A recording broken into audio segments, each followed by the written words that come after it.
거룩한 복음입니다. 주님 영광 받으소서. 그때 예수님께서 고향으로 가셨는데 제자들도 그분을 따라갔다. 안식일이 되자 예수님께서는 회당에서 가르치기 시작하셨다. 많은 이가 듣고는 놀라서 이렇게 말하였다. 저 사람이 어디서 저 모든 것을 얻었을까? 저런 지혜를 어디서 받았을까? 그의 손에서 저런 기적들이 일어나다니 저 사람은 목수로서 마리아의 아들이며 야고보, 요세, 유다, 시몬과 형제간이 아닌가? 그의 누이들도 우리와 함께 여기에 살고 있지 않는가? 그러면서 그들은 그분을 못마땅하게 여겼다. 그러자 예수님께서 그들에게 이르셨다. 예언자는 어디에서나 존경받지만 고향과 친척과 집안에서만은 존경받지 못한다. 그리하여 예수님께서는 그곳에서 몇몇 병자에게 손을 얹어서 병을 고쳐주시는 것 밖에는 아무런 기적도 일으키실 수 없었다. 그리고 그들이 믿지 않는 것에 놀라셨다. 예수님께서는 여러 마을을 두루 돌아다니며 가르치셨다. 주님의 말씀입니다. 그리스도님 참여합니다. 찬미 예수님. 참여 예수님. 오늘 복음에서 예수님께서는 당신이 30여 년을 사셨던 고향 나자렛으로 가셨습니다. 그리고 30년 동안 안식일마다 다니셨던 바로 그 회당에 들어가셔서 사람들에게 하느님 나라에 대한 가르침을 주시고 또 기적도 일으키셨습니다. 이 모든 것을 보고 들은 고향 사람들은 깜짝 놀랐습니다.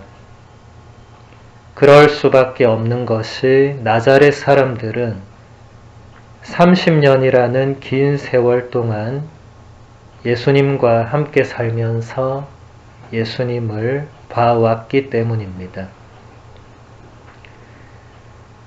나자렛 사람들은 처음에는 놀라워했지만 점점 더 반응들이 좋지 않은 쪽으로 흘러갑니다.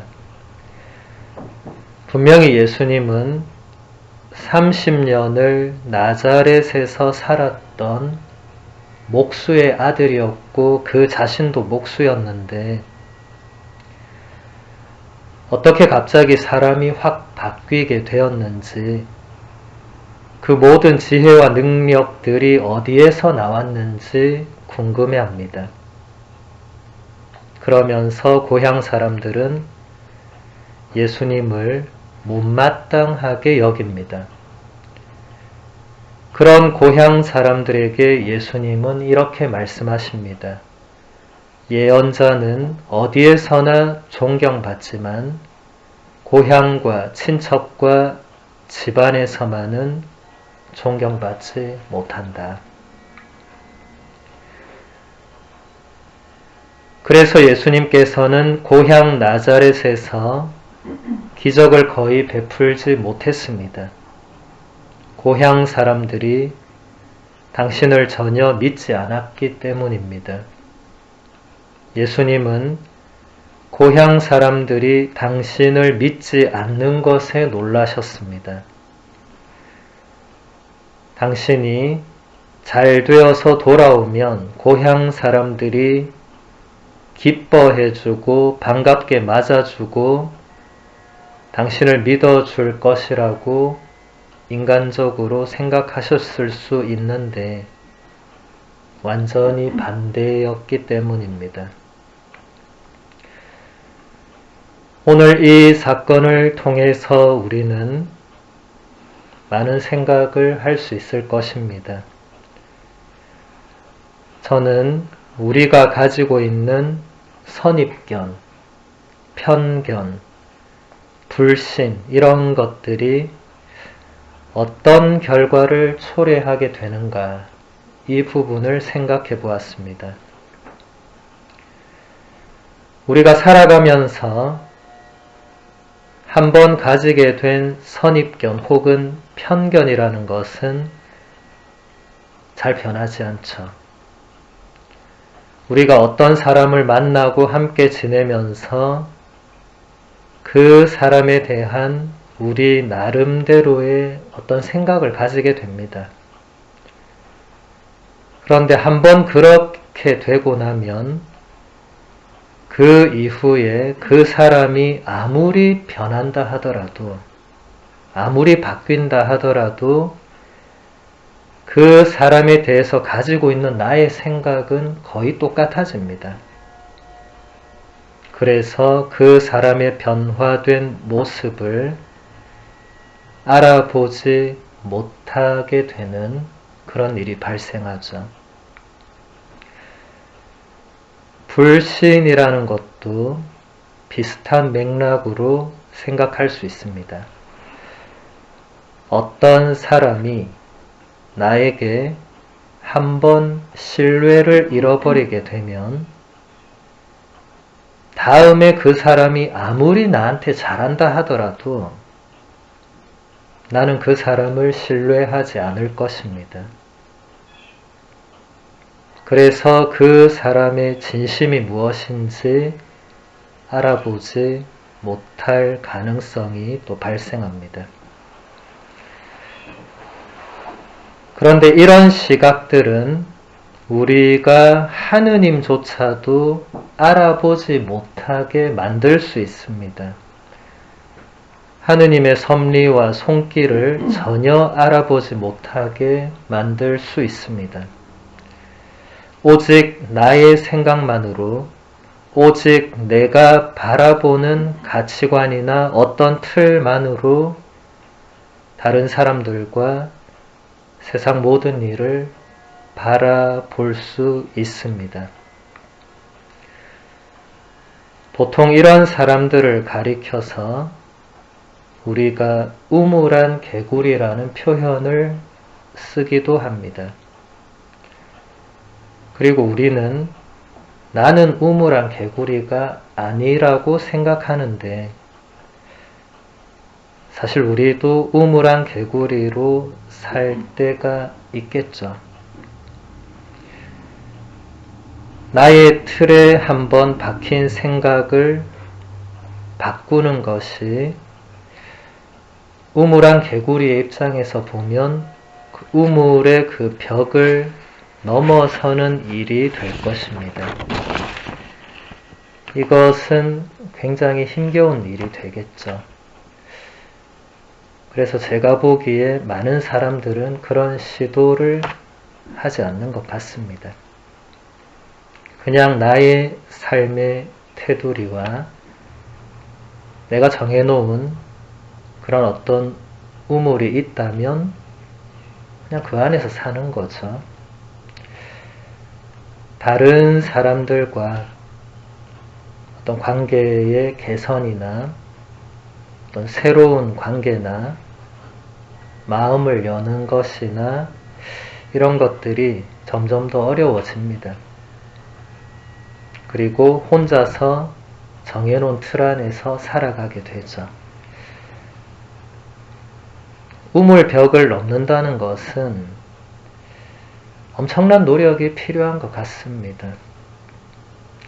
나의 틀을 깨고 바꾸기 위해서는 필연적으로 고통이 따르는 것 같습니다. 하지만 이런 노력과 고통을 우리가 감내하지 않으면 우리는 자신이 만들어 놓은 우물 안에 갇혀서 밖으로 나오지 못할 위험이 있습니다. 제가 미국에 왔을 때 이런 걸 많이 느꼈거든요. 저는 로마 생활을 조금 해봤기 때문에 나름 나는 우물 밖을 한번 나가봤다 생각을 했어요. 그리고 한국에 얼마 안 있었는데 다시 미국을 오니까 내가 또 우물 안에서 우물을 만들었다는 걸 나와서 알게 됐어요. 안 나왔으면 몰랐을 것 같아요. 사람이 이건 제 개인적인 체험이지만 자기도 모르게 우물을 또 만드는구나. 어떤 삶의 테두리가 정해지면 안 벗어나는구나. 그냥 머무르는구나. 다시 나오니까 저 같은 경우에는 제가 원했다기보다는 어떻게 나오게 됐는데 나오니까 또 뭔가 내가 어떤 틀이 있었다. 저도 모르게 만들어 놓은 혹은 만들어진 끊임없이 우리의 삶이 이런 것들을 다시 한번 생각해보고 뭔가 바꿔야 될 부분이 있으면 바꾸려 하고 이게 반복되는 것 같아요.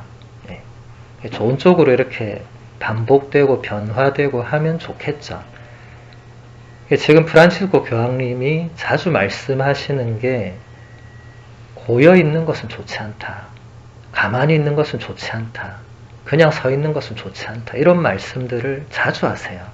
특히 신앙인들이 물이 흐르듯이 흐르고 앞으로 가고 이래야 되는데 가만히 그냥 있는 신앙인이 많다고 교황님이 말씀하세요. 그러니까 뭔가 우리의 신앙생활이 뭔가 스스로의 그런 우물 안에서 돌고 있다 이렇게 표현하신다고 생각할 수 있겠죠. 그걸 누가 깨야 되냐면 나 말고는 사실 깰 사람이 없죠. 자기 자신이 이게 뭔가 고여 있구나 이렇게 생각하고 뭔가 바꾸려고 하지 않는 이상은 누가 옆에서 너 거기서 나오고 막 안 되는 거죠. 네가 왜? 네가 뭔데? 네가 내 삶에 왜? 이렇게 되면 아무것도 안 되니까. 그래서 저는 오늘 복음 말씀을 접할 때는 항상 제 안에 그런 게 없는지 다시 돌아보게 되고 또 여러분들도 나는 아니겠지 이런 생각이 그게 오히려 어떤 우물을 만드는 과정이 될 때가 있더라고요. 저는 아니겠지 이렇게 생각할 때 이미 저는 뭔가를 만들어 놓고 있는 그런 단계라는 걸 뒤늦게 깨달은 적이 있습니다. 그래서 오늘 복음에 나오는 이 나자렛 사람들이 나와 다른 사람들이 아니라 어떻게 보면 내가 예수 그리스도를 받아들일 때 그 나자렛 사람들처럼 받아들이고 있지 않은가. 맨날 똑같은 거죠, 이제. 그 정도 해주시면 됩니다, 나한테. 더 이상 내 삶에 당신은 들어오시면 안 되고, 그냥 막 거기 계시면 됩니다. 똑같은 거죠. 몫으로까지 내몰지는 않지만, 그냥 내가 정해놓은 예수님의 역할이 있을 거예요. 그 정도만. 더 이상 들어오면 내 피곤하니까 들어오지 마시고, 거기 딱 있으시라고. 그러면 예수님은 나자렛에서처럼 뭘 더 할 수가 없는 거죠. 손발이 묶이는 거죠. 그래서 우리가 그런 어떤 신앙생활을 하고 있지 않은가 한번 성찰해 보시면 좋겠습니다.